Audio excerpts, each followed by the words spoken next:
సైతాను గాడు నీ పక్కన చేరి అయిపోయింది నీ పని, అయిపోయింది నీ పని, అయిపోయింది నీ పని, అయిపోయింది, ఇంకా లేదు, ఇది పెద్దది, ఇది అంతా, ఇది ఇంత అని కృంగదీస్తాడు. సమస్యల్ని, రోగాలని, ఇరుకుల్ని, ఇబ్బందుల్ని, అప్పుల్ని, నిందల్ని, అవమానాలను చూపించి కృంగగొడతాడు దుర్మార్గుడు. నీ మనస్సును వేటాడుతాడు వాడు. నువ్వు అసమర్థురాలి అంటాడు, అసమర్థుడు అంటాడు, నీ పని అయిపోయింది అంటాడు, ఆట ముగిసిందంటాడు. ఎవడరా నువ్వు చెప్పడానికి దరిద్రుడా? ఆట ముగిసిందో లేదో చెప్పాల్సింది నా దేవుడురా, దేవుడురా.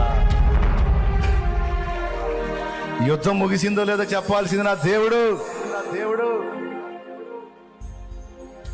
నువ్వెవడురా, నువ్వెవడురా? ఆయన నన్ను స్వస్థపరచగలడు.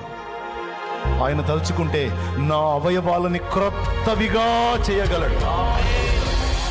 నాకు ఈ అవయవాలు ఇచ్చిందే ఆయన, నాకు ఈ దేహాన్ని ఇచ్చిందే ఆయన.